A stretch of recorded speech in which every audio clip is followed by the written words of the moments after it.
past.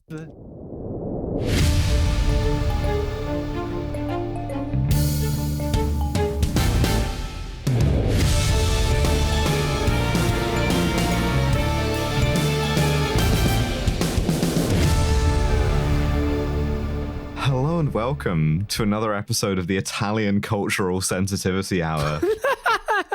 I'm November Buongiorno. Kelly. I am joined, as always, by mi amici, Abigail Thorne and Devon. Ciao. Buongiorno. How are we doing, everyone? And we have watched Diabolic. This movie rules. It's sick. It's so good. Thank you to the nation of Italy for bringing us this. It's amazing. This was really good, yeah. I wish I could go there in person and thank you, but you're really homophobic now. I just wish Italy were real, is the thing. That they've provided Wouldn't it be such Yeah. beautiful cultural product, you know, but sadly the fantasy nation of Italy from movies like Porco Rosso is also the setting for this. So we saw Danger Diabolik, right? The Mario Bava movie from the 60s. Correct. That we really liked because it was like inventive and kind of like a comic book and ahead of its time. People didn't really appreciate it. And it's based off of an Italian comic book character, this master thief Diabolic. Well, in 2020, they made a dark and gritty reboot. Yeah. Yeah, it is remarkably dark and gritty. It's basically just like Casino Royale, but sillier. Yeah. It's like even the soundtrack is very Casino Royale, which I love. I'm all here for, actually. Yeah, it's like the second is easier, and then he hits him with the like knockout gas or whatever. And he's like, yes, considerably. This movie Diabolic was made in 2020, like during the pandemic, which was ravaging the fantasy nation of Italy as well. So like, they really made this movie under adverse conditions. I didn't know that. I mean, it doesn't show. Yeah, I mean, this is the thing. It's remarkable for a movie that came out in 2021, filmed in 2020. That also makes it a really interesting companion piece to our next bonus episode, which is going to be The People's Joker, which was also made during COVID, but it doesn't quite look as good as this. I prefer the look of The People's Joker to this, but that may be because it's great. I have a thing about this, right? Which is I watch movies under some adverse conditions for this podcast, and because first of all, this was a trial to find, right? Like a movie that came out 3 years ago is very nearly lost media. It's cool. It rocks doing this job. I would have paid for this. I would have acquired it through legal means. I would have then acquired it through illegal means. Couldn't fucking do that either. I went on like a quest to find this thing and watch it, and I finally saw it in 720p with subtitles that were hysterically Okay. Yeah, the subtitles are about like 70% of the way there. Well, listen, good for you, because what I did was I watched it was like a 4K rip, fantastic, no subtitles whatsoever. Whole thing just in Italian. Dev, I don't know what they said. Yes, what's up? That was going to be my next question was, do you speak Italian? I don't personally speak any Italian, but I managed to put together. I put it together pretty good. There'll probably be a few surprises for you. This is maybe. Unironically just straightforwardly a good language learning exercise. And I got the slightly easier version, which is I had subtitles, but they were machine translated. And much like my parents, didn't really get pronouns. So every single pronoun referring to a person or an object was just like randomly incremented by one, like the Enigma machine. So at first, I thought it was quite a charming affectation. People were talking in the third person about people that were in front of them. So they'd be like, here he is. And isn't he a handsome stranger? And I was like, oh, wow, this is kind of like a fun affectation. Then they started mixing it up. And then it was just like, oh, I know, it's just fucked. You know, I really threw my parents under the bus with that joke. They don't actually miss Jana. Anyway, the thing is, right? You threw me under the bus with that joke too. It was my joke that I made in the group chat earlier on. I'm sorry, I just stole your joke. Wow. Okay. Brutal. Listen, as soon as I hit that recording button, the ethics leave my body. And I become a different and worse person. We need to go back and record some more episodes of the Ethical Society. I mean, the thing is, anyway. I will watch a movie under really fucked conditions anyway, right? I've seen really great movies that changed my life on like a hotel TV, you know? Yes. I'm a proud member of what I might start calling the motion smoothing movie club. I've seen like German art films where like a woman glides across the screen because the TV has been set up for like FIFA. Yeah, look, long-time listeners will know I watched Octopussy on the train back to Exeter while completely gone off soju. So like, and I want to defend myself a little bit here. I really tried to get the subtitles working. Like I tried to rip it. I went to opensubtitles.com and I like tried to find a setup here, and I simply couldn't. And like, I don't know, maybe if I hadn't spent 4 hours this week watching Minecraft parkour content, I could have had more time to look for subtitles maybe. But that does there are two more of these things, so I'm hoping I'm hoping the others are easier. Even harder to find. I still enjoyed this, even though I watched it in fucking hear no evil mode. Like, again, to be clear, this rules. It's such a First of all, this movie has a great aesthetic. It's a real like late 60s kind of Team Fortress 2 spy sort of vibe. Not just because of the mask. So we open with a black E-Type Jaguar, which listeners will recognize as Diabolic's car. Yeah, as we know. He's being driven. He's been chased away from a bank by the cops, and he's got his GIMP mask on. He does. The unusually tight kind of like latex rubber mask. Rubber mask still painfully realistic. The big widow's peak. Yep. Just like you can see his lips through it. It's just really uncomfortable, you know? Like it just not to be like, you know, weird about this, but you have to imagine the cops are like, is this a sex thing for this guy? Yeah. And the answer is not yet, but it will be later by the end of the movie. Do we remember a news story about a man by the nom de guerre of the Somerset Gimp? Of course I remember the Somerset Gimp. Now, the Somerset Gimp, for those of you who don't remember, was a guy who... That's actually my surname. I never revealed it. Actually, Devon Gimp. Devon the Somerset Gimp. I'm familiar with the Somerset Gimp as a fellow practitioner. The Somerset Gimp, like, I don't mean to put too much of a sort of comic gloss on this, because he was scaring people. It was a guy who would dress up in like a full rubber gimp fit and then sort of lunge at people at night covered in like mud and stuff and like flail around making weird noises at them. I recall this. Yes. God only knows why. The other thing I remember about the Somerset Gimp is that the Essex Gimp condemned him. And thank you so much. I was scrolling through my messages trying to remember which Gimp it was. It was another Gimp condemned him as like betraying the shared values of Gimps. Anyway. My point with this is it's just saying, you got a gimp school and then you've like turned to the dark side. What the fuck is this? He's using the power of being a gimp for evil here. Stanislavski method of being a gimp. No, but the gimp is meant to serve the community. Yeah, the Essex Gimp was there like, look, I'm a gimp only with consenting partners, all right? You can't just go out there wearing a gimp suit crawling around. That's a core principle of the gimp. Like, obviously. Yeah. The Essex Gimp was quoted as saying... Oh, shout out to the Gimps. The consensual Gimps, anyway. But yeah, so I do wonder if the cops who are chasing him are like, oh, it's the fucking Clairville Gimp again. Yeah, we never see how he gets the nickname Diabolic. His gimping is manifested in the form of crime, you know? But we had a really good car chase. It's very well shot. It's quite slow, I found. It's a 1960s car chase. I guess it's fine. So. Cars went at like 10 miles an hour. True, then. And plus you don't want to damage your like beautiful Jaguar E-Type. The way he gets away from the cops is he uses a few things, right? First of all, he hits them with a gas. We love a gas. Absolutely. Yeah, the gas has a skull button on it. Which is so funny because like if he's actually killing those guys, we're like a minute in. And I think he is. He's committed. Well, I hope the fuck he is, right? Because there's two options here. One, he has gassed 3 cops just out of it in order to escape a heist he's done in like the 3rd minute of the movie. Or this is a knockout gas and Diabolic is a keycaps nerd. Oh, he's just like missed. Yeah, he's put a little like custom designed skull thing on there to make himself feel cool. I think he does commit murder. I think these cops are dead. Yeah. Oh no, he definitely kills people later. He certainly does. Yeah. The other way he escapes is he uses the sort of rarer doohickey in a car chase, which is the external doohickey. You know, we're used to the car emits something, the car drops something, throws something, fires something.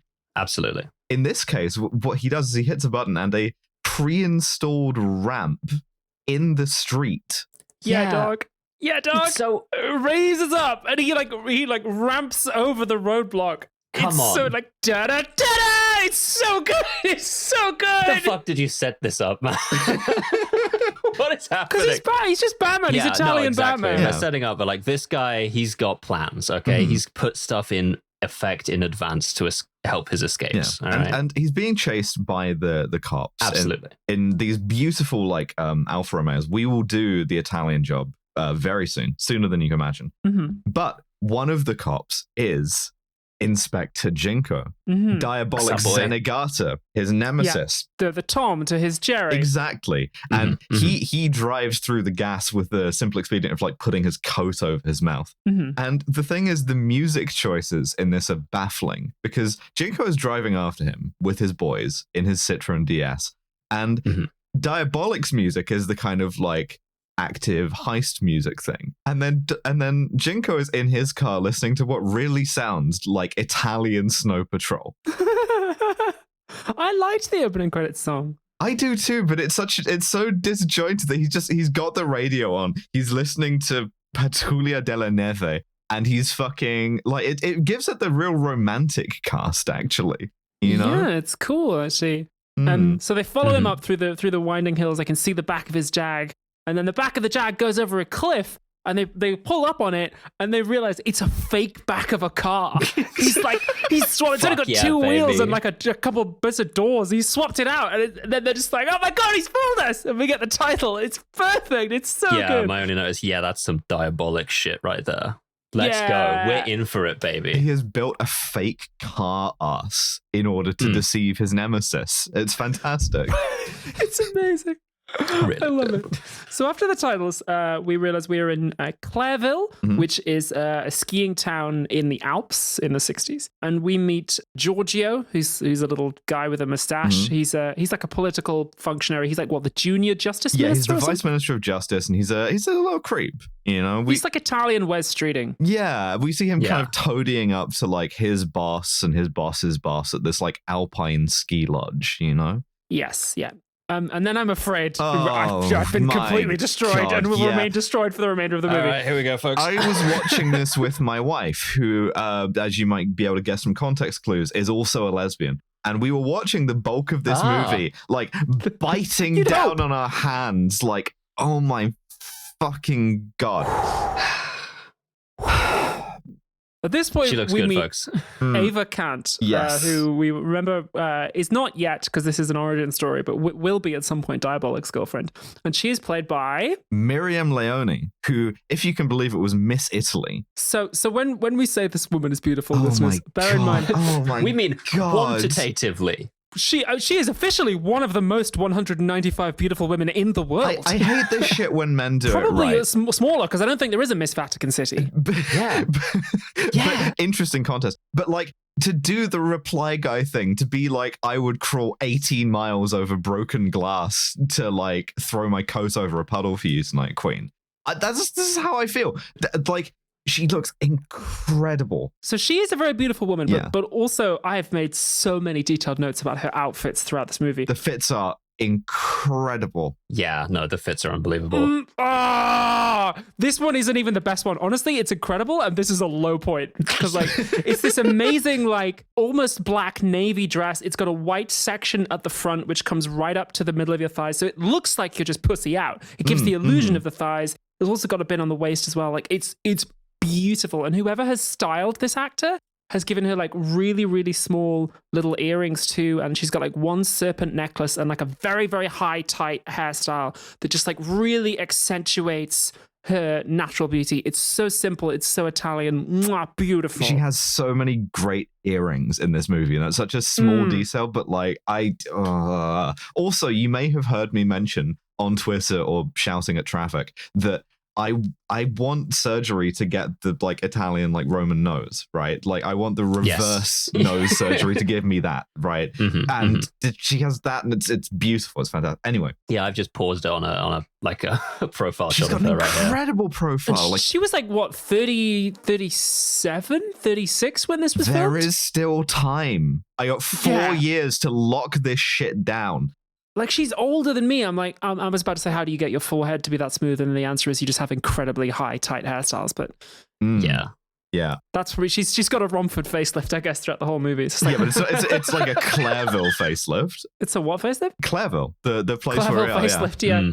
720p is not enough for Italian women. But so she is this like socialite. She is newly arrived back in Clairville from South Africa. Indeed. Doing what? Why is this white woman in the 60s? Not clear. I just heard the name South Africa a couple of times. Yeah, this white woman has been in South Africa in the 60s doing we know not what. Well, she was married to Lord Kant, yes, who was killed in a hunting accident. He was killed in a hunting accident, but to give you a preview of how fucked the subtitles were for me, this is rendered by them as he died in an accident in a big game. Jumanji, actually. He died in an accident at the big game, like Maud Flanders. He got shot off the fucking stadium. Yeah, Wildebeest shot him with a t-shirt cannon. God damn. But yeah, so her husband is dead. She doesn't want to remarry. My husband is dead. She only yeah, exactly. Only want to sell this beautiful diamond. She has this pink diamond that she is bringing back to Clairville from South Africa. Certainly the bloodiest of blood diamonds you can imagine, really. Of course. Yeah, that diamond was white when they started. But so they also talk about, well, what's going on around town? Well, there's this dangerous super criminal, Diabolic, and the local law enforcement, they're going to catch him no matter what. And Lady Khan, I know you might find the thought of a super criminal exhilarating, but be sure that you never fall in love with him or fuck him. Yeah, and it's zooming in slowly on her face. I would never fuck a dangerous super criminal, and she's just like biting her lip like she's the woman who's just eaten the cum cake in the Matrix. To be clear, they're talking about a guy, and they're the like... cake that makes you cum in. They're like, by the way, he did gas 3 cops to death. Just so you know. Yeah, he did commit murder earlier tonight. Yeah. He does wear a gimp suit as well. Like, you're only telling her the sexy parts of this. You should have led with the gimp suit. You should have led with the kill gas. Maybe that is sexy to her. We don't know. I think Ava is... This is a little character study into what is sometimes called hybristophilia, the attraction to criminals. Huh. Yeah, there's a hint of misogyny actually in Ava's character. So she's like walking back from the party. We see... I'm sorry, I need to stop us again. She's walking back from the party in the dress that she was wearing before, but also white maxi-length collar-fastened coat that is fastened only at the collar with a satin bow. She also has like pink to white ombre nails, which is just so simple and beautiful. It's an incredible outfit. Yeah, no. The only thing that doesn't work for me are the shoes, which are closed toe and pointy, and I'm like, maybe it's period accurate, but it just doesn't look very nice. We see that that Giorgio, the Deputy Minister for Justice, has like tried to like hiss on her in a sort of like vaguely polite way, and she's brushed him off, right? She walks home. We get a bit of like pointless threat as someone is walking up behind her. It's a cool camera angle though. True. We're like behind and above. Yeah. It's very nicely shot. Puts his hand on her shoulder and it's Jinko. It's Inspector Zenigata, who takes her for a cup of tea, which, by the way, insane. The way this woman moves, the way she like handles like a cup of tea is just like, it's giving me like dysphoria 5. I've blasted through the previous 4, and now I'm just like, how do I learn to like hold a teacup like this?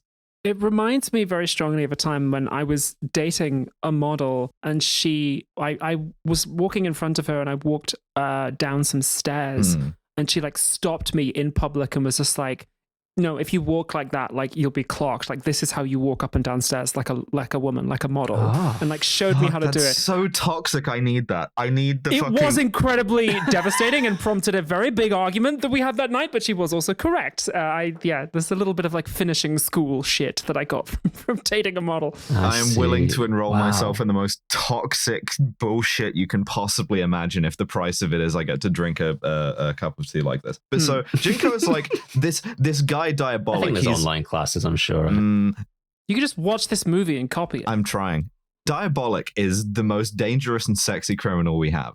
And Massive cock as well. I'm not him. I'm not him in a mask, but he's really cool. I just took this to be pure homoerotic because I have like immediately cast Diabolic and Junko as like enemies to lovers. Like, well, as we later discover, like spoilers, but this is Diabolic in disguise, so it's not even homoerotic. It's like autoerotic. It's AP. It's also androphilic. He's like so it's AGP. He's attracted to himself as Jinko. Also Jinkophile. Also Jinkophilia. Oh fuck. Okay. Yeah. So anyway, Jinko in quotes is just like, yo, Diabolic, extremely sexy criminal, huge dick, probably going to steal your pink diamond. And she's like, how does Diabolic know I have a pink diamond? And he's like, fucking informants probably, I don't know, whatever. He's got spies everywhere. He's got guys. Don't tell anyone about this, but like anyone you're talking to could be Diabolic.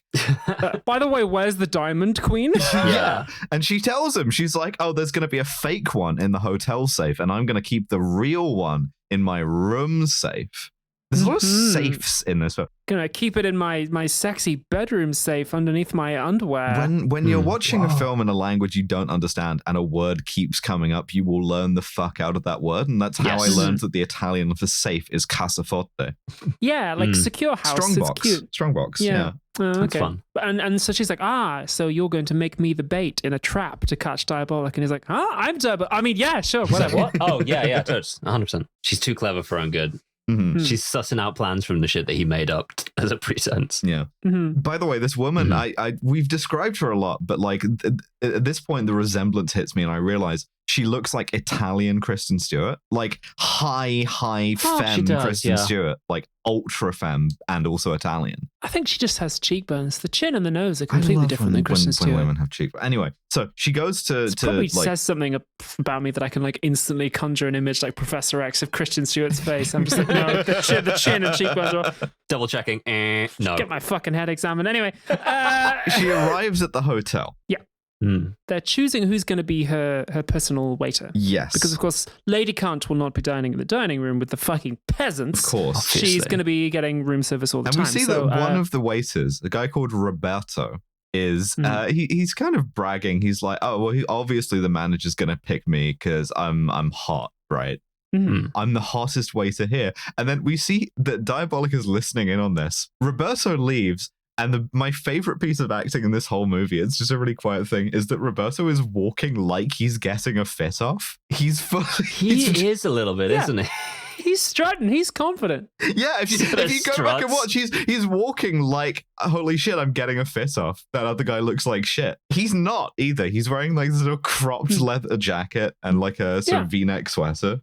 He's pleased with himself because, you know, he's going to be Lady Kant's personal room service butler for the next few days, which I'm sure makes him feel great. But in fact, he's stalked by the soundtrack to Casino Royale, and then Diabolic stabs him to death and dumps his fucking body in a sewer. Diabolic kills his ass. Straight up escalates to a murder. With a knife! Yeah, he throws a knife into his back, ruining his like cropped leather jacket. And the thing he is walking like he's getting a fit off. He is. Go back. He is. Once you notice it. The other thing is we get like knife cam where we have the camera on the knife in flight. That's the kill cam that he saw after he got hit by it. Get a little Breaking Bad action with the camera. He legitimately like gets his body dumped in a sewer like a Hitman level as well. So then we see that Diabolic is in his lair, which, unlike the Mario Bava movie, they landlordized it. It's all great. It's bullshit. It's brushed steel. I know. Very shit clean. Little lair. It's much more like the Batcave, and I don't like it as much, but it does give us a nice bit of character trait about Diabolic, which is that he is obsessively dedicated. This is actually really cool. This is an audacious choice by the movie. Also, maybe this suggests that like Eva fucking femmed up the Batcave, given that this is an origin story. Anyway. Yeah. Hopefully in the next one, it's all like crazy and there's domes and colored glass everywhere. Yeah. Just like, hey, can you get some domes? Get some colored glass? Step one, domes. You get 2 side-by-side showers. But so he's got this reel-to-reel tape where he's been recording the waiter's conversation. And he is listening back to the same line of Roberto's dialogue where he's like, holy shit, I'm getting a fit off.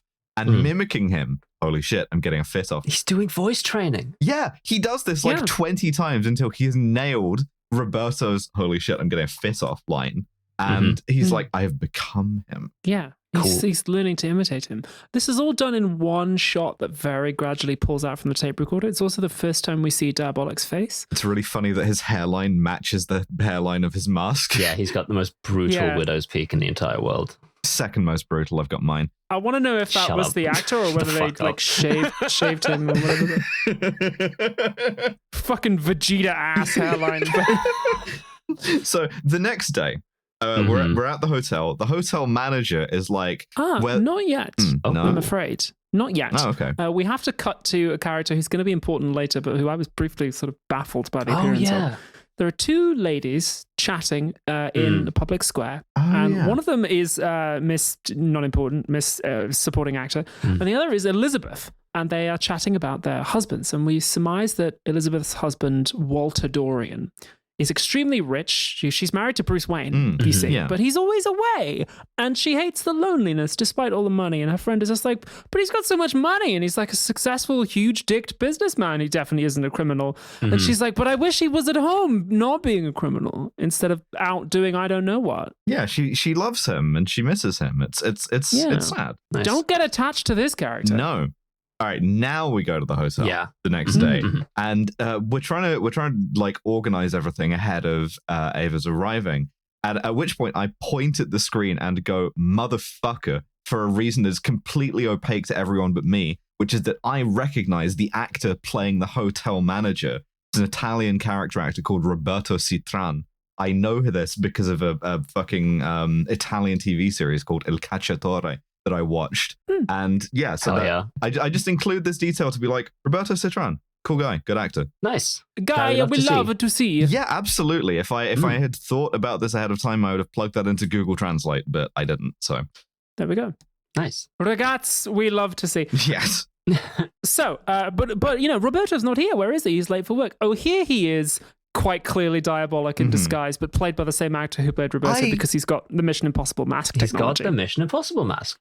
Yeah, me too. Yeah. I like this conceit. They do this a few times. I like that they're getting the supporting actors to play the main character in disguise. Yeah, it's nice. It's just fun. Saves you a lot of money too, because you don't have to have your lead actor on set all the time. They do a good job as well. They do a great job. So Roberto takes her to the room, runs a bath for her. Is very creepily watching her the whole time. Black hat, cream coat, black and white mini dress, black clutch. Oh my god, unbelievably beautiful. Good. Audrey Hepburn fit. Like it's Audrey Hepburn coded. Yeah, 100%. Black earring, like massive. Wonderful. Really great shot composition, by the way. I don't talk about that. Like, I love the way this movie's put together. It's very comic booky. You feel like they really, really liked the Diabolic series. There's a shot later on that really stuck out. It's a completely like sort of low consequence shot of like a light snapping on someone's house to indicate that they're awake, but it's perfectly comic book, and it really grabbed me. And like it has a little touch. It's not as extensive as the 60s one, which is almost entirely filmed like a series of comic book panels. Yes, but there are quite a few moments in this one where I'm like, oh, interesting. So as she's running a bath, Diabolic tries to crack her safe, but the phone rings. She comes out of the bathroom in a white, fluffy bathrobe with gold flat slippers. Beautiful. And it's Giorgio on the phone and says, why don't you come over to my place tonight at 9:30 because we're in Italy and that's madly deemed to be an acceptable time to start the evening. Well, you need like 3 hours of bathing time, 2 hours of hair and makeup, you know. Yeah, I do, but I just start that at 1 p.m. Yeah. And then I'm ready for dinner at like 7 because I'm a normal person. I'm not starting my dinner at 9:30. Are you insane? Like that's only an hour before bedtime. Like, you nuts? Starting dinner. What? Like I'm going to order. It's going to be 45 minutes before the food comes out. What's happening here? This is crazy. Yeah, I'm going to be asleep. I'm gonna go to bed. You want to like wine and dine me and then have sex? It's going to be like 1 a.m. before we even get back. Like, no way. Anyway. Things to do tomorrow. Diabolic has to flee the scene. Yeah. And we see that he goes home to the Bat Mansion, to Wayne Manor, where his wife has been like clearly waiting for him. And he's just like standing at the window doing the like kind of INTJ pose. Yes. And she is shocked to see him. She's very happy to see him because she loves him. He's like, don't get attached. I'm going back out in like 10 minutes. He is such an asshole to her. He's a massive She's like, cunt. please stay. I love you. Stay with me. I'll cook you dinner. I'll do whatever you want. And he just goes, I don't like it when you act like that. And it's like, what the fucking Seto Kaiba ass motherfucker? Yeah, I don't like the this comparison that I had for it was the sort of worst bits of 50 Shades of Grey, right? Yes. Yeah, totally. It's like a bad DS relationship he's got with this woman because she does not like it, right? She's not in the kind of Petra von Kant situation of, well, it's spoilers for that movie, but she's not in this situation where she's like, oh, you know, he treats me like shit and he's very cold to me and I love it. She hates this fucking guy and he just keeps doing it. But so across town, Giorgio is setting up for his 9 p.m. dinner. He is wearing, we want to talk about costuming, the worst item of clothing I have ever seen in a film, ever. But also, like, so well selected because you can tell he thinks this looks great. He's how to describe this? This is the jacket, obviously. Yeah. This is reprehensible. Joseph in the Technicolor dream coat at a formal dinner. Ass. What? Ludicrous fit. Looks like a bad pair of like curtains have been made into a jacket here. Yeah, it's like someone like ate a bunch of paisley and then threw up. It's real gross. There are blues. It's gold trimmed. There are reds. It's asymmetric, awful. Like a tapestry. Well. It's nice as well because it's a guy who doesn't have a lot of money or taste. It's like a nouveau riche jacket. It's like this is what somebody who doesn't have a lot of money thinks rich people wear, and it would be very expensive, but it's not elegant. Yeah. It's not just like a really, you know, sharply cut like black suit or like a Tom Ford thing. It's just like, blah! It's like it's very show-offy, right? Yeah, and absolutely kicking him out of the water is Eva.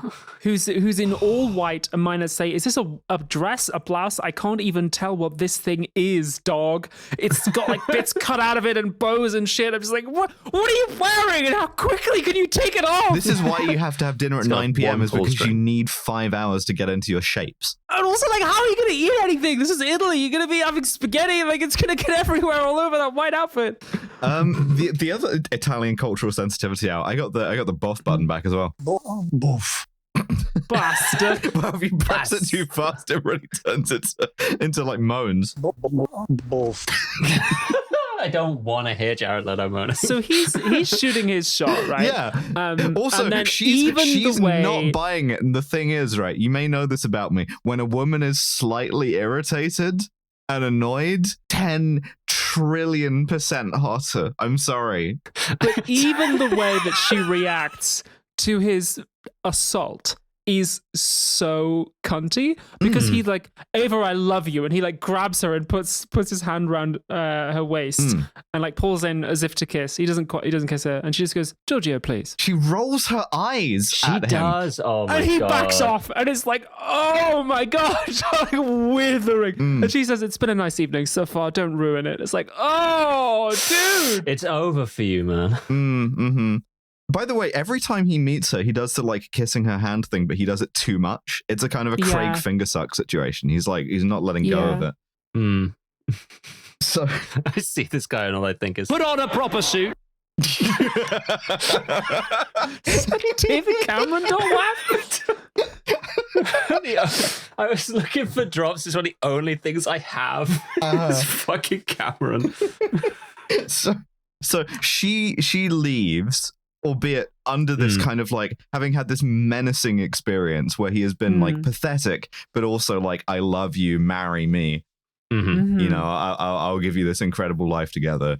I don't think he's actually explicitly threatened her yet. He's just been kind of quite aggressive about it. Well, so we cut away and we'll see the rest of their evening later on. Yeah. So she gets back to her hotel room. Oh my god, the fur coat. The pale fur coat is so. Oh my god! I'm always just skipping forward to see this. Oh wow! Every one of those minks died for a noble cause, which is a woman looking hot. Also, mink. There's loads of them. There's loads of them. They're really easy to breed. They're really easy to keep. They're like huge carriers of COVID. Hello, everyone. Kill them! Kill them! Take a strong pro-fur stance. Get your second-hand fur if you want fur. It's better than microplastics. It degrades. It lasts longer. It's biodegradable. Probably not for the mink. What? What do you want from me? It's a socialist podcast. I know. Well, it's biodegradable. It's eco-socialism. I used to date the same model who like, taught me how to walk up and down stairs. Also had a fur fetish, so I know a little bit about fur. Yes, I will. But she had a fur fetish, which is why I know about fur. 'Cause she had several fur coats. Like with the mink glove, like the mink massage glove. Yes. Jokes with the mink glove. Calm down. We're out of here. Choking my shit with the mink glove. So choking my shit on mink glove Twitter. So she gets back. Diabolic is never going to get to crack this fucking safe. I've had a real life. Just looking out the window right now. And, Had woman who is like 20 or 30 years away from aging into like early Cruella de Vil. No, I'm looking back and I am still having a hell of a life, but I'm also looking back and I'm like, I've had some experiences. I think we all have, probably. Yeah. We're doing Kilch as one in like 10 years' time. You're in the full Cruella de Vil outfit. November's a cop, and yeah. What are you doing? I don't know what I'm doing. I don't know what my week is. I'm probably in prison. It's like, if we're all doing the stuff that's going to get us cancelled, you're in prison for like pledging explicit support to. Yeah, that's absolutely true. Yeah. Jesus. Look, it's a prescribed terror group. All it right, is. You can't say that you like to it. To the point that we'll probably have to cut that bit. So just bleep it. Just bleep it. We are supporting bleep. Could be anything. Don't just bleep it. It's always funny when you bleep things. But anyway, Diabolic breaks into the hotel room and he cracks the safe. He's getting edged by this fucking safe, right? Because like he opens it just in time for Eva to come back. Mm-hmm. He holds a knife to her throat. Yes. She's not afraid. No, she matches his freak, right? And this is she's like into it, you know? Yeah, no. No, she's not into it. Yes, she's not afraid. Yeah, I think she's getting into it, you know. He even says like, "You're not afraid of him," and she's like, "No, I sieve cunt."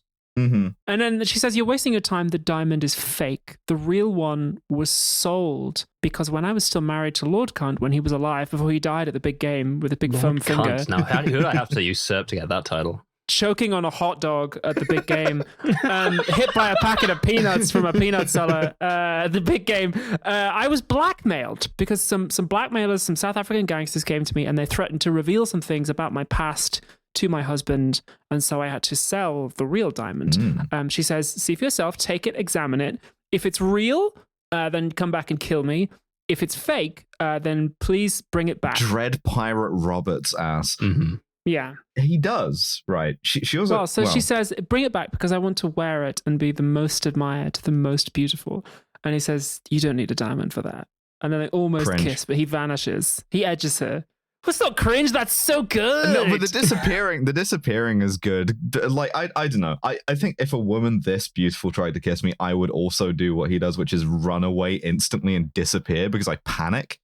Yeah, no, I'm reading it that way. I'm going to go with that. He's just doing a little shuffle across the room and diving out of the window, you know? But so he goes back to the Batcave and he examines this diamond where he discovers that it is in fact fake and she has not lied to him. And Elizabeth sees him coming out of the Batcave and he fucking gaslights her. He does. 100%. He's like, "You're crazy. You must have seen things in the shadows. You're nuts. You're insane, my dear. Quite insane." You know what this is besides 50 Shades of Grey? Mm-hmm. I personally don't know anyone who would use this as a paradigm to explore abuse and toxic relationships. It's kind of Dracula-like. Like, it's not helped by the gigantic widow's peak. Yeah, but he's like, you didn't see anything, you know? Maybe it was a shadow. And he like threatens her physically. He like doesn't like choke her exactly, but he puts his hand quite firmly on the front of her neck. And it's just on the kind of under the auspices of checking her pulse to be like, "You seem like you're agitated," and then with the sort of implication being like, if you say, "You're diabolic, aren't you?" he'll just fucking kill her, which is not nice. Nuts. Like it's not like, here's your protagonist ? Yeah, like, fully. I have some thoughts about how this movie does this, but she's like, you know, reading between the lines here is like, no, I'm totally chill with this. Actually, I'm insane. Actually, yeah. Oh, you're right. I would go to bed again. Yeah, and I'm totally not going to poke around in the garden the second you're gone. And the next day, Eva wakes up having slept in pink eyeshadow and fake lashes, which she wasn't wearing when she came in. So that means she came in from... These are different fake eyelashes, yeah.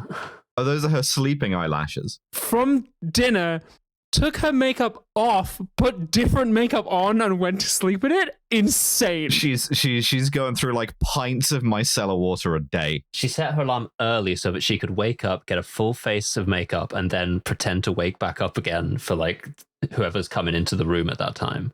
Yeah. Right? Also, her smart. hair was straight and pinned up last night, and now it's curled. So yeah, obviously. Baffling. I have a slight problem here, which is I also wrote this note in a hurry, and I can't read the last word of my own handwriting. So I don't know what this relates to. It could be anything in the movie, so long as it happens after this. But my note says, in Europe, this is a common occurrence. He's just, and then I cannot read this fucking word. So I don't know. What is a common occurrence in Europe that happens in this movie? I don't know. I don't know what's said in the scene. He's just frutchling. What did I mean by this? Friendly? No clue. Anyway, so Roberto, in quotes, brings her breakfast in bed, and then she lifts the cloche, and the ring is underneath it. So she calls him back and is like, Roberto, have you met Diabolic, famous super criminal? And he's like, no, massive I haven't. Penis. And she's like, that's a shame, because like I would love to S that D if Diabolic. I'd love to suck that Diabolic if he was. And he says, but wouldn't you be afraid to meet such an incredibly big dicked and handsome criminal? And she's like, no, I would love it, actually. And he takes off the Mission Impossible mask, revealing his true face. Really good VFX work here. Yeah, remarkably good. I actually think Roberto's slightly better looking, but what I actually agree a little. Like he takes it off. A little disappointed. Like, Roberto looks a bit like a really young. Oh God, who's the guy in Brazil? Price? Never seen it. You've never seen Brazil? Jonathan Price. He looks like a really young Jonathan Price. Roberto does. Anyway. But yeah, I can't decide whether I like or am badly irritated by this kind of like Fontama shit, you know? Like the kind of like gentleman thief stuff. The ring under the cloche is a bit much, you know? I like that. I don't like the kind of misogyny thief. The misogyny thief. I hear that in Europe this is a common occurrence. Maybe. She shags him. In Europe it's a common occurrence. That is a common occurrence, I've heard. And then afterwards, she says, how did you know about the ring? And he's like, because it was me in the scene where you met Jinko. Motherfucker. I was also... Everyone you've met so far has been me. All of them have gone, isn't Diabolic hot? Isn't he a big dick? Meanwhile, Elizabeth is at home. She's in the classic... She's wearing like a dressing gown that's sort of like unkempt. She's drinking a cup of tea and looking at the spot in the garden where she saw Diabolic. I'm not crazy. I am not crazy. I'm looking at that shit. I'm going to go look. But so she finds the Batcave and she is horrified, not least because he's got a bunch of the latex masks just up on heads. Yeah, this is a really fun shot because it's just of her seeing them and she starts screaming, and then like almost like Zardoz style, the rubber masks of like start appearing in the frame around her face. Which, interesting shot. Pretty good. Very comic book. Oh, I remember Fritzling in Europe finding the secret basement bunker of your husband is a common occurrence. He's just Fritzling. God fucking damn it. Yes. She found the secret basement. All right. Now we get it. Fuck's sake. He's just Fritzling. He's just Fritzling, guys. It's like a sort of common stage of the European male. She calls the cops, right? Because as you would. She's not down with this like this Batman situation, you know. She thought she married Bruce Wayne. Yeah. And the cops, led by Jinko, show up and they stake out the place. So when Diabolic comes back to the Batcave, he is going to get nicked. They're going to catch him, but he's still talking to the most beautiful woman in the world. What was her name again? Eva. Ava. He's still talking to Ava in the hotel room. And then she says, do you have a woman? And he's like, actually, I'm married to this woman, Elizabeth, but like, I'm going to leave her soon and give her a bunch of money and just fuck off because I don't want to be with her anymore, which I'm like, harsh, dude. Yeah. And she says, I'm actually Being engaged. upfront about these things, I suppose. I'm engaged to Giorgio. And he's like, what? So we have a flashback to the rest of their evening together. Which means we get to see the jacket again. Which... Yeah. And Giorgio confesses his love and says he's going to blackmail her if she doesn't marry him. Because what if the Deputy Justice Minister, me, Giorgio, investigated that death of the big game of your husband? And what if everyone found out you're not an aristocratic lady at all? You used to be a nightclub performer and a criminal and a committer of industrial espionage. This does not wholly add up as a blackmail thing, but I think it's because you can't use anything spicier and keep the rating, you know? Yeah. It's like you were a nightclub singer. And everyone's like, oh. And? Oh, no. But yeah, so he forces her to accept his engagement proposal on pain of blackmail. Yeah. He has a file on her in his safe, and Diabolic is like, I will get this for you, queen. He does say that as well, which is very funny as well, to be like, I got a file on you in my safe, in my office, at work. I can give you the address if you like. It's the third door on the left. It's on my business card. Would you like the code to the safe? Door sticks a bit, so you might need to. So, yeah, Diabolic is like, given that this is the most beautiful woman he's ever seen, it's like, well, now you've seen my face, I can either kill you or trust you. And because she's completely unfazed by this, he's like, okay, fine, I fold instantly. I will go and get you this file about you. I just need to make one stop off at the Batcave. Yeah, we get some comedy where the manager of the hotel comes in, is looking for Roberto, obviously thinking that Roberto has porked the VIP guest, and Diabolic has to hide in the wardrobe. In Europe, this is a common occurrence. The kind of sex comedy of errors. They also establish that they both know Morse code because Ava taps in Morse code on the wardrobe to signal for him when to leave. Also, she changes at this point into a different bathrobe, navy blue with quilted leather lapels. Love it. I think she puts a bathrobe on over her bathrobe because the first bathrobe wasn't like decent enough, which I guess. Insane. So he leaves and he heads back to the Batcave. Jinko and some cops get him at gunpoint and he edges forwards towards a kind of like a bathroom light ceiling pull cord thing with his hands up. Very obviously about to pull the thing. It's like, I wouldn't let him do that. No. You're going to pull the thing, aren't you? He does. The string. He does. Yeah. And big blinds everybody. Yeah. This is, you'd hate to reach for the flashbang cord when you're going to the bathroom, you know? Middle of the night. You're like, where the fuck is the... See a trans person in there? Boom! the funniest thing about this scene, right, is he runs up the stairs out of the Batcave, is immediately held at gunpoint in the same way by two other cops. And in this moment, I'm just looking for him to pull another cord that comes down from the sky. Yeah. Doesn't make it. But meanwhile, so he actually arranged to meet Ava. Fuck, I forgot this, she was just like, promise me you won't be late. I've met men like you before who get what they want and promise me the world and then leave. And I'm like, really? I have RSD. Please do not. Maybe you should stop dating men. Yeah, please keep this engagement. And he's like, I will, I promise. Diabolic doesn't break his promises. Yeah, but he gets arrested, and put into the most insane handcuffs I've ever seen. Yes.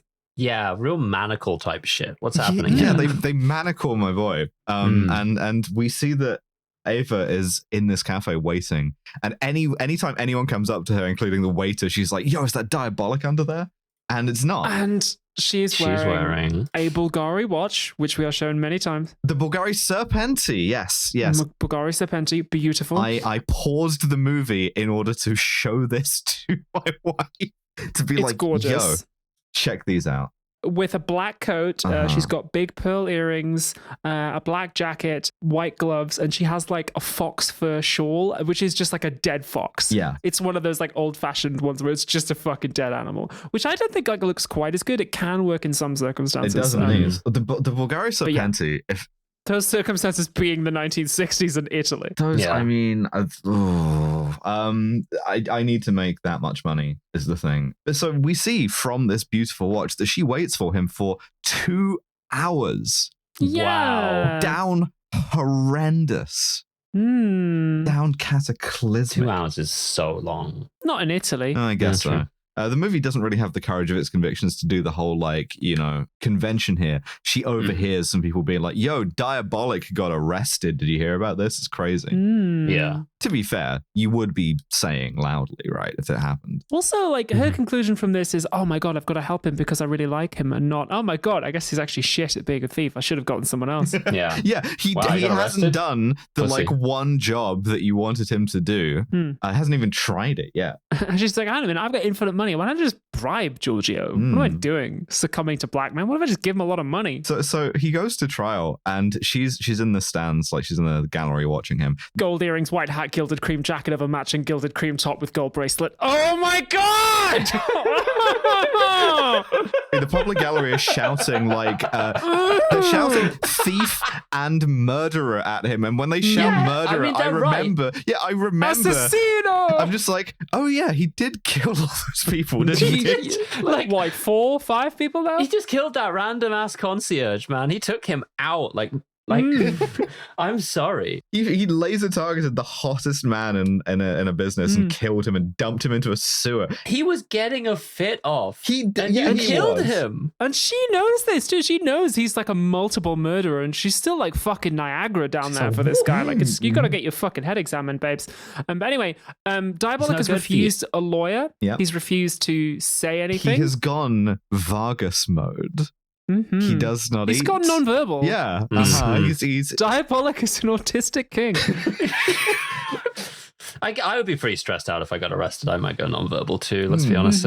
He is blinking in a way that his comically shit public defender is like, this is a clear sign of insanity. But of course he is blinking in Morse code to Eva, who is extremely unsubtly like tapping her own cheek to signal to him. Yeah, not subtle.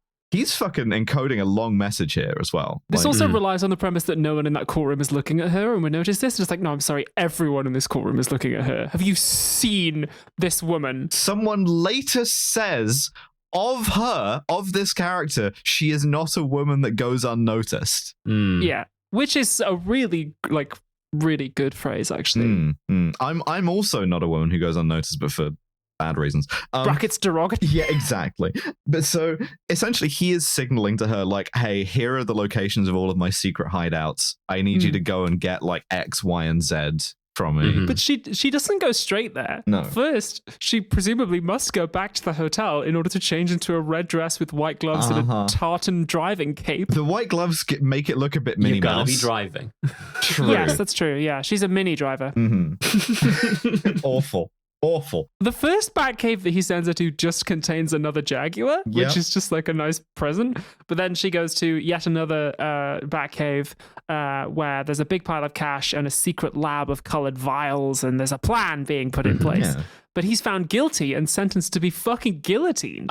The Foley is so fucking funny at Diabolic's layer. Like, there are like cave water drip SFX in there. What is happening? Really bad builder. The other thing that's really funny about the guillotine. Well, there's two things. Sorry, I did speak over that. They're gonna kill Diabolic. Yeah, they're on the radio being like they're gonna guillotine him, and the radio's like guillotine. Well, that'll be a relief. It's just like a kind of passing news item. Like, well, it'd be cool if we kill him. Thank God for that. They have to build the guillotine in the situation. They're hammering it together. And I'm just like, a man has been sentenced to death in Lego City. Build the guillotine. Really great shot of him just like building the guillotine. Oh my God. No, but that's incredible. A man has been sentenced to death in Lego City. Hey. Doing the like fucking Build the Lego guillotine. Star Wars building noise as I'm like... But so while he's Vargas mode in jail, Eva has to go to Giorgio and seduce him into getting her in to see Diabolic. I'm sorry, once again, cream coat, white gloves, salmon and white 60s top and skirt, black croc skin bag, white nails, and the tortoiseshell acetate oval sunglasses which are like very 60s, and they also look a lot like what Dieter's women's wear range is going to be bringing out next year. They are bringing out glasses which look very much like these. 2 sets, actually. I met the designer when I was in LA, and my God, they're fucking gorgeous. Oh. So her angle here, her angle of attack. Look out for those sunglasses coming out soon. Not what angle of attack means. So her angle is... It's pronounced socialites. Such a beautiful microcosm of everything about the three of us in sequence. I love there you so much. What? That's really what good. What was a microcosm? A microcosm. You two arguing about the like ethics of acetate sunglasses, and me catching myself saying angle of attack and then realizing that that's a technical term. That's us, baby. Fucking her move here, her plan is to go, only a guy with a massive penis who I would definitely get engaged to could get me in to see Diabolic. And if you couldn't do that, well, maybe I don't even care. You know, you could. It's really funny that her sort of counter to the blackmailer is, go on then, fuck it, blackmail me. I don't give a shit. And he like instantly falls for this. He's like, well, okay. You can't blackmail me. Everyone was doing it. Previous Tory government. She says to him, I'm getting my pronouns fucked now by the subtitles. She says to him, it's not just about giving me money and power, Giorgio. You have to thrill me. You have to excite me. The thing that would excite me most of all is meeting the legendary criminal Diabolic on the eve of his execution. You know, what a unique experience that would be. And he says, okay, but I'm not going to let you go in there alone. So they go to the prison. She's changed into a brown hat, black top, black leather knee-length coat. Love it. The leather, the texture on this leather. Yeah, with like the hat brim pulled down low. Gorgeous. Looks like Carmen Sandiego, kind of. Yeah. And they say, oh, Ava's Secret Service, we want to have a word with Diabolic before he's executed. National security, right? And the manager's like, well, I mean, you could, but like he's not said a word since he was condemned. He does not eat. He does not drink. He does not come. He's completely passive. I mean, I do the last 2 of those anyway. They go into a room with him for 20 minutes. We don't see it. We just see a closed door and the clock moves, and then they walk out.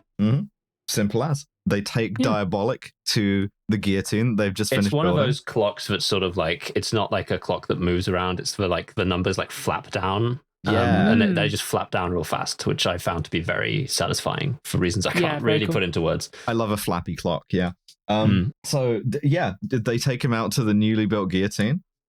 They put him on the guillotine. Long established, I'm neurotypical. and they fucking decaffeinate his ass. They kill this boy. Yeah, they deconsecrate my boy. They cut his fucking head off in this movie. As the axe is falling, Jinko is like, puts it together. It's like, oh shit. Because somebody says to Jinko, like, someone's like, he's been silent for days, catatonic, almost weird. It's almost like he's been drugged. And then Jinko's like, wait, no, what the fuck? Oh, shit. They cut his head off. They pull the mask off, and it's fucking Giorgio. He's just been killed. They cut his head off. This is pretty fucking horrifying, right? That you like, if you think about it, that's some Edgar Allan Poe shit. You get like guillotined while you're having like locked in syndrome. This is horrifying. Yeah. And we get a classic bit. This will be classic to the heist genre that we're moving into. We get a little bit of like flashback explaining as we do it montage. You don't need, this is the least earned one of these because you already kind of know what's happened. Obviously. Yeah. We're watching it in a second language and we know what's happened. So we see Ava mixing the sort of drugs in the Batcave, and then they inject the real Giorgio, drug him. They give him a truth serum, and he says, by the way, I have a whole bunch of treasure. Here's what the deal was, because I blackmailed a whole bunch of like pirates, I guess, or something. They do a body swap, and then that's how they did it. And the Jinko says, okay, we need to lock this down. Keep it a secret. Diabolic and Ava think they've gotten away with it. They're not going to know that we're coming for them. Sure. Send 2 cops to... He would be so fucking embarrassed if you just cut the head off the finance minister. Yeah. Just, oh, shit. I don't know. I'm looking at the current cabinet and I'm like... Well, yeah, I guess we don't work for him. Who's justice minister? This is a key detail, right? Jinko takes 4 of his guys who are with him at the execution, who have seen them deconsecrate the Vice Minister of Justice, and is like, 2 of you go to his house, 2 of you go to his office. Diabolic goes to the minister's office in disguise as the minister, breaks open the safe, takes a bunch of blackmail material on Eva and dumps the rest of it, which is like blackmail material, on everybody else. Just dumps it on the desk. Yeah, leaves, and as he's leaving, those two cops who have seen with their own eyes that the guy they are walking past has been guillotined. They would walk past him like, "Hey man." You hate to do a cinema sins ding. You hate to do it, but they were in that scene. He does hide his face, like he turns away from them. You just saw this guy failed a perception check. Yeah. Goes into Hitman Absolution instinct mode. Maybe it's like Clark Kent effect. It's just like if you saw a guy whose head you've just seen cut off, you'd be like, that guy looks a lot like the guy whose head I just but he can't be, because So Ava is of course waiting for him outside in the blackjack. They get in, they speed away. The subtitles at this point say, "Don't give up on the blow." Not entirely sure what that's about. Something in Italian, I think. Yeah, it's a golpe. It's like a coup. It's like a coup de main, like a blow of force. The thing, right? The thing. And now, listeners, you may remember from the last Diabolic movie we did, because this could be like the end of the movie. Like they drive away, music, da da da da da, right? No. But you might remember from the last Diabolic movie, no, there is another. We get another like half a movie because time for some 11th hour treasure antics. This should have been TV. Or it should have been the sequel, because like this is where we start the second movie, an hour and a half into the first movie. Yep. Which I like. It's like a little, an extra present from the kitchen when you get like an extra dessert. Like, well, it's like the death from above level in Modern Warfare. It's not just that they've teamed up, we're getting their first heist that they work together on as well, right? Cool. Yeah, true. So fine. Giorgio had a bunch of treasure hidden somewhere that he blackmailed from various people. In a vault. Yeah, we don't know where yet, though. So Jinko interrogates the secretary and finds that like she knew something about this. She was hiding the other blackmail files. Like she's got some information. Diabolic knows where it is because he's used the truth serum on the guy, and who is just like it's in the like central bank of Genf or whatever. And so Jinko has to figure this out and like follow Diabolic's steps. Yeah. Meanwhile, a very sexy older lady turns up at the central bank of Genf in a white and cream fit with rhomboid frames, pearl earrings. Very nice. Yeah. Different sunglasses this time. And I become one of those people who like is obsessed with the idea that everyone in public is like secretly trans, because I'm like, that's Ava. Now that you've introduced the idea of like latex masks, everybody's fucking doing it. Yeah. And so the bank, she turns up at the bank with some valuable paintings and under the guise of like, I'm a wealthy woman who's putting some paintings in your vaults. And the bank manager explains the vault security system to her. Love for a wealthy woman to put some paintings in my vaults. I do like that the bank manager is a woman. I do too. It's nice that women can have jobs that aren't just like you're very sexy or a bank robber. They do the thing where they explain like how secure the vault is, and they do the thing where they show you the blueprints of the vault, but one of them is one like slide of this functionally is explaining what a cube is, and I really like that. Well, of course, comics 2D medium, difficult to. Yeah. It's like a square, but it's like We do get a nice bit of. I'm glad they left this in. A lesser movie would have cut this out. Is as Jinko is on the trail, he talks to one of the other blackmail victims, and he says, "Oh yeah, I was being blackmailed by the Vice Minister for Justice because there's some photos of me." And Jinko just goes, "Here they are," and gives them back. So we get a nice bit of like Jinko is a good man. Yeah, nice. I like that. It's cute. Yeah.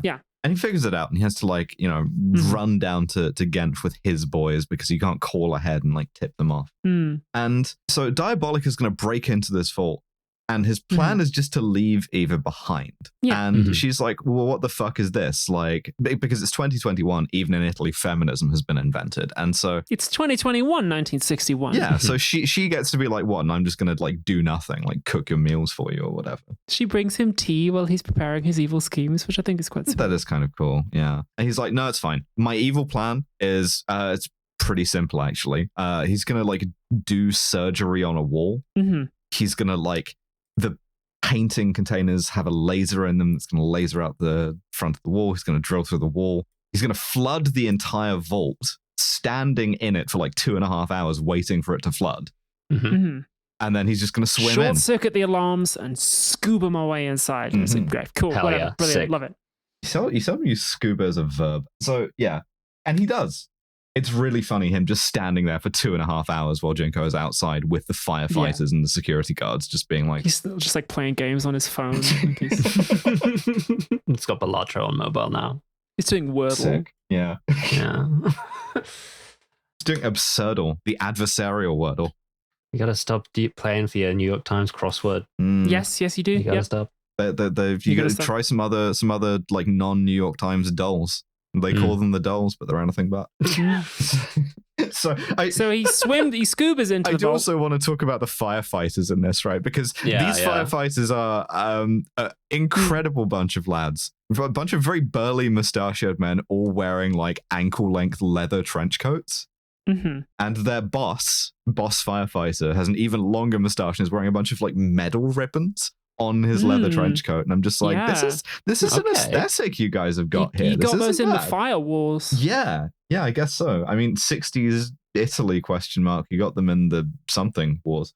Oh yeah. Don't worry about it. So Eva is watching all this in binoculars, and she sees the backup arriving. Jinko is preparing a trap, and she's like, "Oh no! Well, I'm not just going to stay at home." So she jumps in the Jaguar.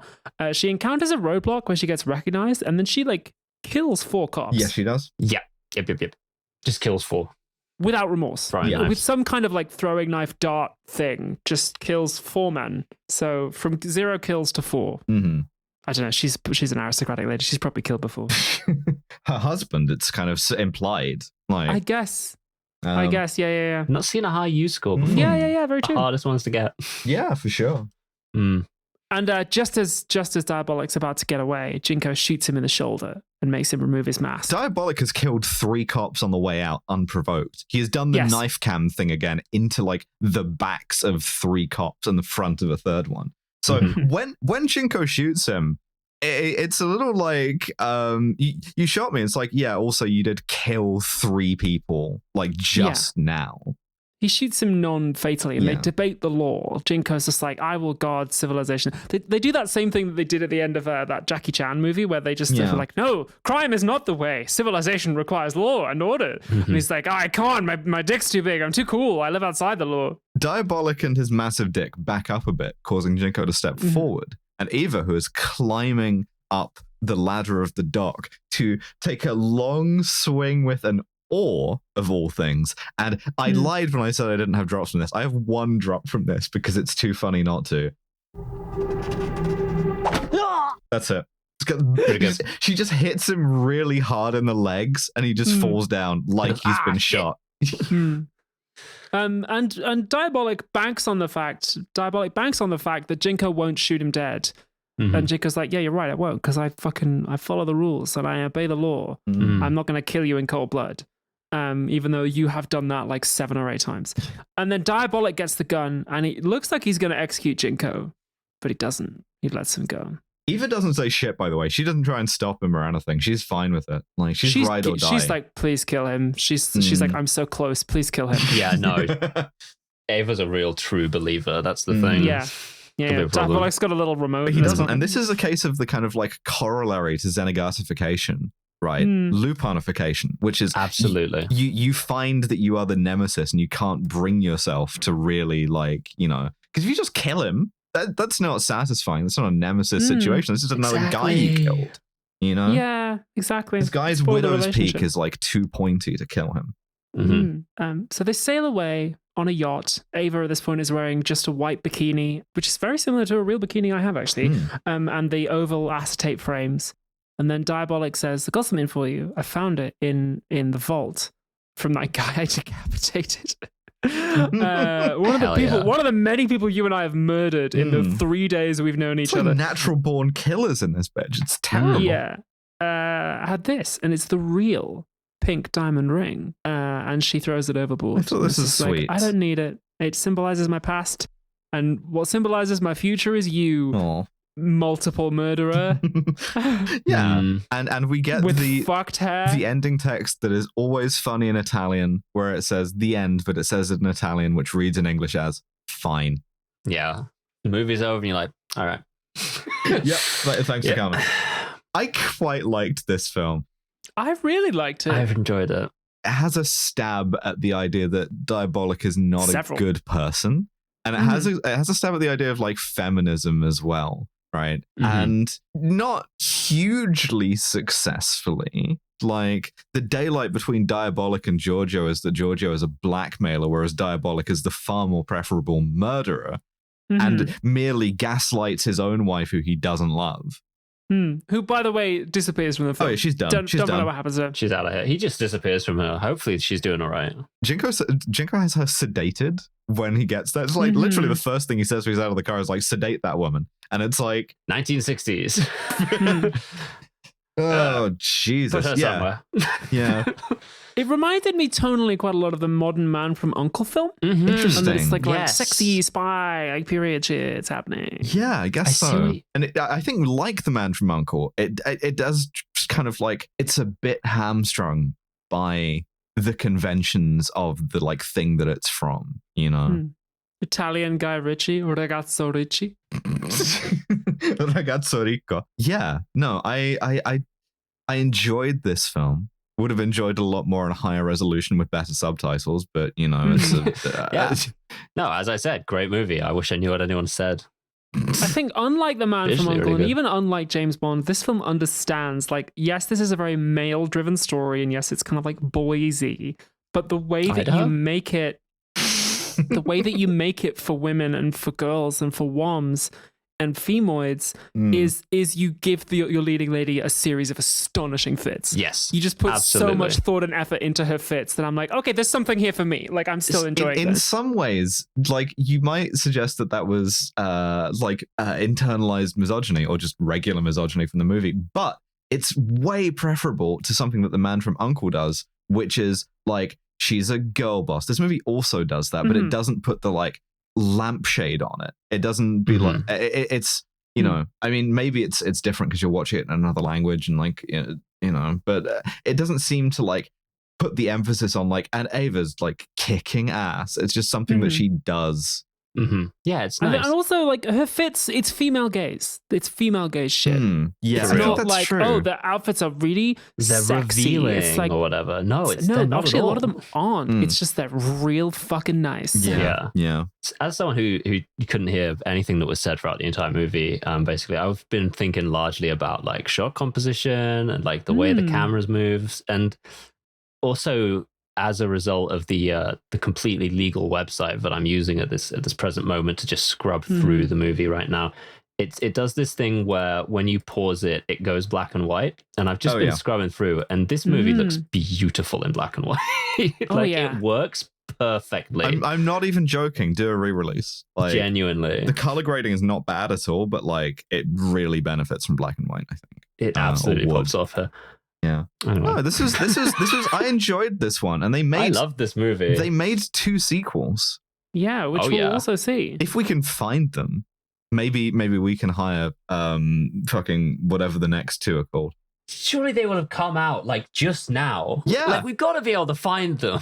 You would think 2022 and 2023, they were doing one of these a year, which is like a great work rate. Keep going. This is what I want from like any movie intellectual property. Holy shit. What's up? Guess how much this movie cost to make? Like $60. More than that. I don't know, 5 mil. It only cost 10 million euros. God damn. That's dead cheap. That's like $11 million. Like, this looks so good for $11 million. It really does, yeah. And they do a lot of practical shit. Where were the savings? It wasn't on the outfit. Oh, it's because you filmed it. You filmed it in Italy. That's like, yeah, okay. Yeah. That's, yeah. But, 90% of budget went to costumes and the rest of it still holds up. It's wild. Yeah. But we don't have to a period piece as well for 11 million? God, Italians, what a secret. 60s cars. We don't have to like not quantify this stuff because we have a science-based system. Yes. Scum. It's called the Scum system. It stands for SMARM, cultural insensitivity, unprovoked violence, and misogyny. On a scale of 0 to 7, how smarmy is Diabolic brackets 2021? The line that stands out to me is you wouldn't need a diamond to be cunty. He's in disguise as other guys talking about how cool he is constantly. Yeah. Unbelievably smarmy from him. I'm gonna put a marker down here for heist season. I think that the gentleman thief, the kind of cat burglar, is an inherently smarmy archetype. Very smarmy. Like you're starting from a kind of high tariff, you know. I don't know. I think it's like 4 maybe, or a 5. Easily put it at 5. Like, genuinely. Really? Yeah. If the kind of like, oh, anyone could be Diabolic, waggles eyebrows thing is pretty fucking smarmy. Yeah, and he is very pleased with himself in that moment. Yeah. All right. 5? Sure. 5. Cultural insensitivity. The only non-white people are 2 security guards in the hotel. True. Who are filmed together. Not sure what the significance of that is, or if we're meant to, like, I don't know. For all I know, they're, like, you know, famous in themselves, but yeah, no, exactly. We can only really go on what we know, which is that omission, which is what this is. Is at least 2, yeah. Is at least 2. Yeah. It has the same thing as, it's weirdly, I mentioned Porco Rosso earlier, and I mentioned Italy as a fictional country.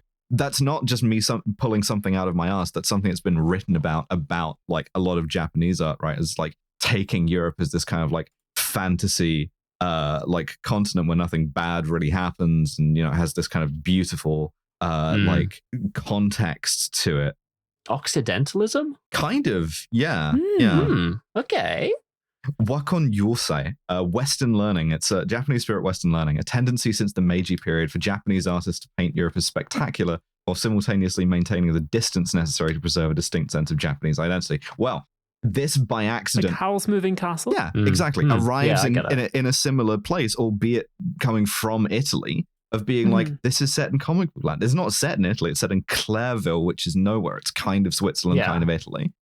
It's set in a 60s that doesn't have the, like, years of lead in it, you know? Yeah, that's true. It's this kind of, like, nice period piece in the same way that, like, we might do in this country with fucking, I don't know, Midsummer Murders or whatever. Yes. And Castle of Cagliostro was set in a similarly fictional European country, wasn't it? Yeah, and I'm not against that in itself. I love Porco Rosso, for instance, but like, is that culturally insensitive? I'm not sure. I don't know that I would necessarily describe it that way, but I think it's an interesting discussion to fold into that. Yeah, this kind of like fantasy version of Europe, this like Swiss, Italian, and Austria.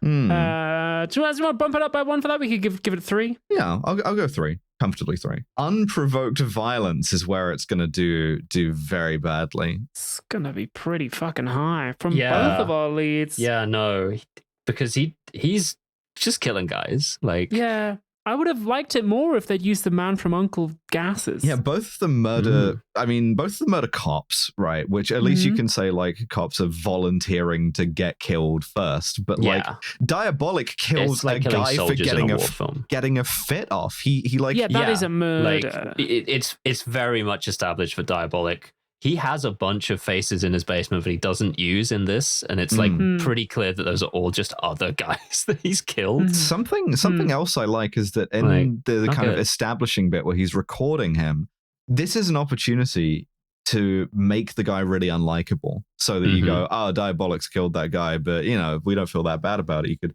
but they don't. At least not that I could detect. He's just like, he's maybe a bit of a braggart, but he's like a totally normal guy who then gets like knifed in the back and dumped down a sewer. And I like that they don't take the opportunity to take an easy out, you know? 6? Yeah, I think we could do 6. I think we're saving 7 for like a kind of a mass casualty event, maybe, but like, or like an unusually sadistic murder, but like 6 for just a kind of like instrumental murder, a murder to get a guy out of the way so you can take his identity. 6. Yeah, definitely. And misogyny.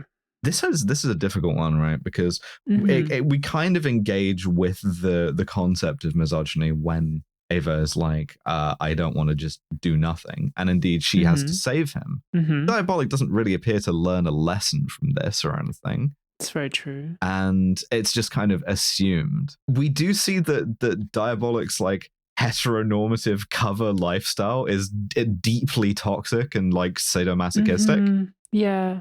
However, we never really get into that either. No. It's never just like, I feel bad about the way I'm treating her. It's just like, I don't love her. I'm going to leave her some money and fuck off. Yeah, exactly. Which also, we don't see him make good on that promise.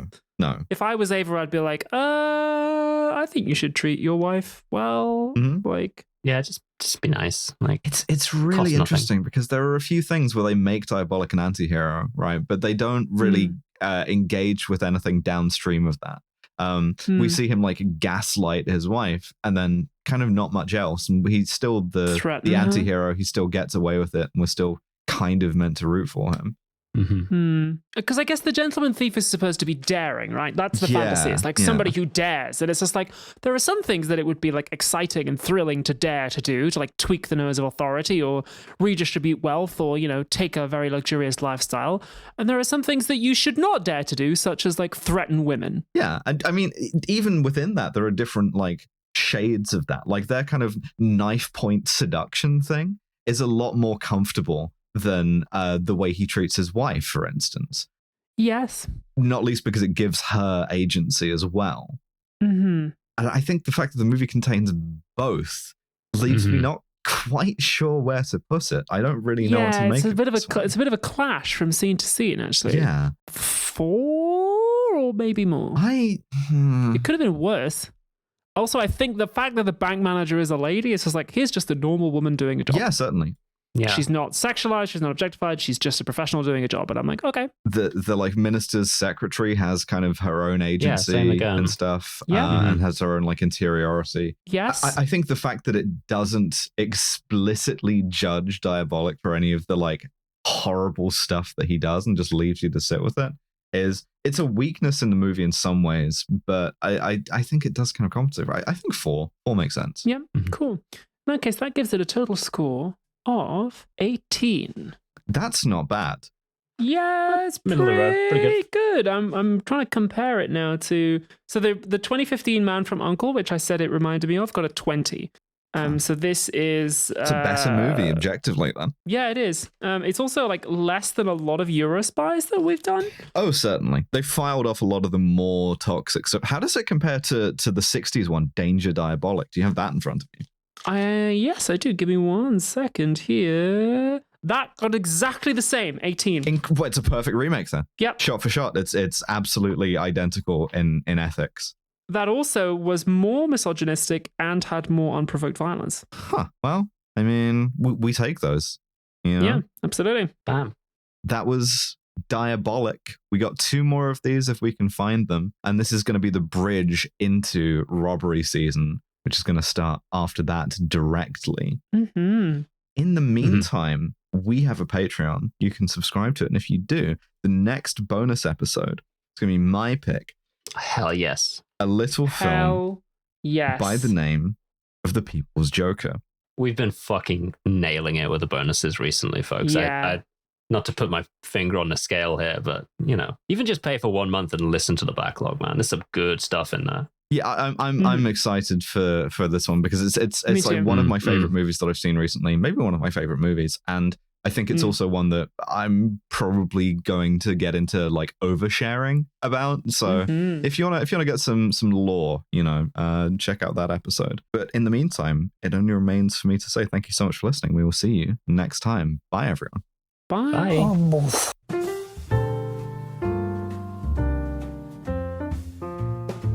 Thank you for listening to yet another episode of Kill James Bond. In 2 weeks' time on the free feed, it's the next Diabolic movie, baby. It's Diabolic Ginkgo Attacks. Looking forward to that.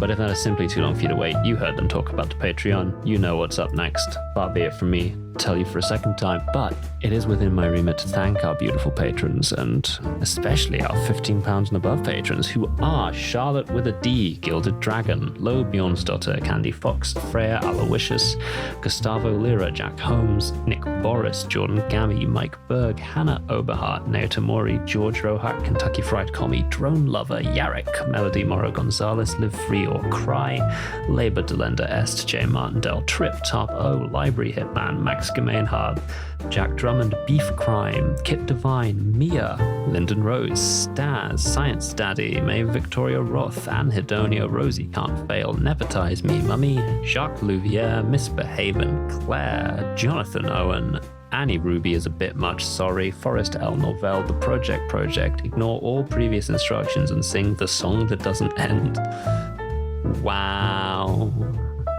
I've just received a pronunciation guide from Lenina, who is very clearly sick of my shit, which is completely realizing it's Lenina Skahok.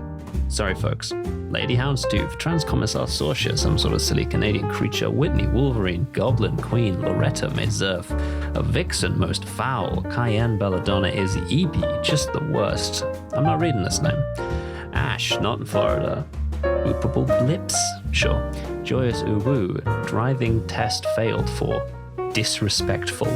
Hell, Arthur Sex Crimes, Olivia Arts Modular, Trans Robot, Steve Widdershins, Violet Cybra, Isopod Gal, Rope Trick, Lady Ariane, Clarification, Julia Coke, Noblesse Oblahai, Annelid Cultist, Saint Shen, Alex, Connor's Cool Big Sister, Clairvoyance, Woolscott, Bronan, Liz and Ash in Florida, it's very hot. Quinn Valeri, Alla Herwing, Philippa Smith, Gariad, Wolfie's Normal, Finn Ross, Robert Greensmith, Mega Combi is entering the chrysalis, oh god. Loz Pycog, Pandora, maybe Cat now? Watch out. Abigail, Emily Queen of Sloths, Turfseat Shit, Die Alone, the ever edible misidentified Lemon, Mistress Angela, Alice, Josh Simmons, Talkative Tiger, Charlotte with a D, Lauren Bastin, Zoe Shepherd. And finally, and most important of all, parent, child, adult, babe, it is our duty to give Palestine aid. And sadly, we're going to have to expand that out now to Lebanon as well. Kill James Bond is November. Abigail and Devon, our producer, is the wonderful Mr. Snape Bethay. Our podcast art is by Matty Lubchansky. Our website is by Tom Allen. And I'll see ya. What? I thought it was another. I don't know why I thought it was.